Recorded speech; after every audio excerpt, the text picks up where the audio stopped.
Hello. So today I want to talk about my cultural experience. So, um, my cultural experience, the group that I had was Latino slash Hispanic. So, one of the things that I looked at, we have a group of Latinos that's at my church. They were missionaries over in Venezuela, and they came to live in our area in Oklahoma about a year ago. Some of the things that I looked at, so some of the key elements that I focused on that I remember was their tenacity. They had a strong work ethic to get things done. So very strong uh, tenacity. Um,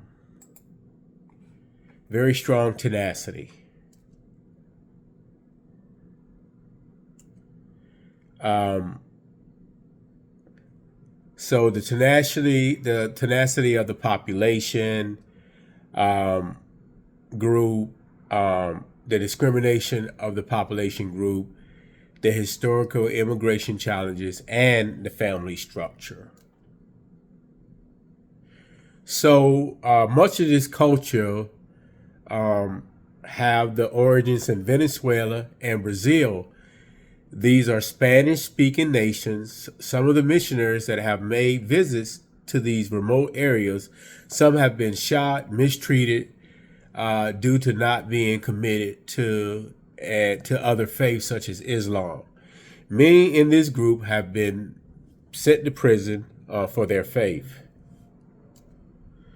Many have seen, and so discrimination, immigration challenges. Many have seen their religion and spirituality tested, but have resolved to help as many people as possible. Um, they There are many needs for these organizations to provide aid for those still in these countries, as well as the many families that are combined. So, so in our area, many have connected to the Venezuelan family. We have a big Hispanic group at our church. And one of the events that I went to is that every other Friday they do a helping Americans learn Spanish. So they come over, you learn some things about Spanish, they bring some Spanish food. And so there's a dialogue going on where you can ask questions and they ask you questions. And they've implemented themselves in our culture and they're open to hear what we have to say. And so they do talk about some of the challenges as far as relocating, as far as the immigration process, what it takes and how much it costs. And my church, Destiny Life Church in Claremore, Oklahoma, has assisted with that. So many families are connected. They do have a very strong work ethic. They have a big time attitude as far as trying to get things done. And another thing that I did was they had a donation, like a clothing drive, where people got together and donated clothes, to raise money, because when they came here, they basically had to start over. Because they had so many challenges over there. Basically, they feared for their life. It was a lot of challenges over there, a lot of crime, and so our missionary guide is over our missions. He was very instrumental in getting them here, and so we had already had some host Venezuelan families already here to assist, and so they collaborated with some local organizations in our area. They help with things such as government assistance like food stamps or housing assistance. So they really try to work together with our church and other people in the community. One of the challenges that we have in our area, we got a very in the city of Claremont, Oklahoma, it is probably like 80%, 90% Caucasian or Native, and a small percentage of minorities that's at our church. And so this is big, a big gap.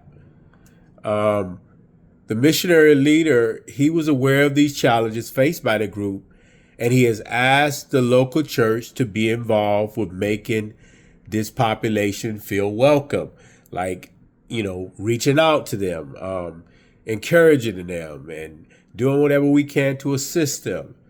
And it also talked about some of the challenges that they have with coming to a new area. And so one of the things I looked at was from NAGI, etc., 2024 in an article. It talked about how many immigrants face things such as depression and stress and some anxiety in the culture, especially when they come into a new culture. And so they have met with other Americans in the local church to discuss their challenges and to get to know one another better on a weekly basis in person. So that's what they do every other week. They meet at their home and they go over language stuff, talk about their culture, try to connect with us, and then they tell us some of the challenges that they may be having. And so one of the leader that's over our missionary, he's been doing it for like 40 years. He's traveled. He's lived in Panama. He's lived in a lot of these places. He speaks Spanish fluently, and he's married with 2 kids. And so he's highly involved. They really look at him like a father. And so the sayings that I looked at from the Gracious saying that, go back. The sayings from the Gracious, saying that the sayings from the Gracious that I have mostly identified with in my 2 interviews, which was the interviews with the missionaries and then my interview with the individual couple who was, she was Latino. And then I wanted to use something from Anderson, 2023, where it says, "I will consider you." I think speaking with the leader of the missionary organization, it helped so many people. He was very humble and he felt called to help those in need. He has poured his entire life out to helping people from some of these Latino cultures learn about being a Christian, as well as being mothers and fathers and mentors in the community. And I've had interaction with the Hispanic or Latino people at our church. Man, they are sweet, very kind, very forgiving, don't ask for much, willing to help, great people, big hearts. And so they've learned to be selfless and are often, it appears to be just more appreciative of just the small things. And so the family structure of the organization. So another thing I wanted to look at, another gracious principle that I witnessed in my interviews was in the individual interview, "I will stand with you," Anderson 2023. So my female interviewee, so often in her life, she did not have people to stand with her. Her background, she's from New York. She's from Brooklyn, New York. She's Latino and, female and, tough, upbringing, very religious, strict upbringing. So she had to become strong and give herself applause. This had to be very tough. I can only imagine. This wound has to be healed over time. This also means that I'm willing to help those that don't have the tools that I have to make it. This appears to make all of us better and causes us not to look down on one another. Another principle of the gracious I've seen in my emergent experience was, I will cover you, Anderson 2023. This is protecting people who cannot protect themselves. This appears to be a call for myself and others from challenges, especially when people are immigrants and new to the area, when they must learn how certain cultures function. Culture characteristics. I learned that this population is very resilient, number one, and is willing to help anyone. Number two, it does not seem like they make excuses for someone when someone needs help. So they're willing to do a helping hand. See, this affected me because, I can sometimes be reluctant to go all out and help people.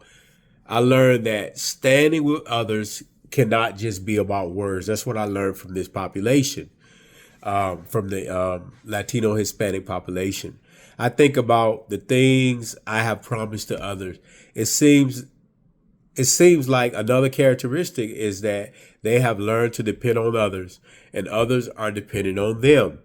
I've learned that it is often about preferring others over us. I must ask myself, who have I sacrificed my life and time for? That's one of the things I see with them. The uniqueness of the population. Their experiences are unique, but it makes them who they are. I noticed that the Latino Hispanic people are proud people and are proud of who they are. They are willing to share their culture and stories with those who desire to listen to them. The two surprising things about the information I gather were how these groups have a strong desire to see the family system excel. They often remind each other about the sacrifice for the greater good. This is much different than some other cultures. Another thing was their commitment to other people and how they will keep their word and their duty to each other. They would come together on projects and they would not complain. So I've seen them come together with fundraisers and things to help with missions and to help with things for them and just enthusiasm all the way through. The summary of events, I noticed that during these events, the events that I went to, the two events, I noticed that during these events that the people really embrace being together and helping each other, like meeting together to hand out items to assist families who are arriving from Venezuela. The church seemed to really enjoy having new families of other people coming to our congregation. Our congregation, as I said before, is 90% white, and now we have over 10 families from Venezuela that have made Claremore, Oklahoma their home. This has been a big change for our congregation. We have also instituted interpreters in our church.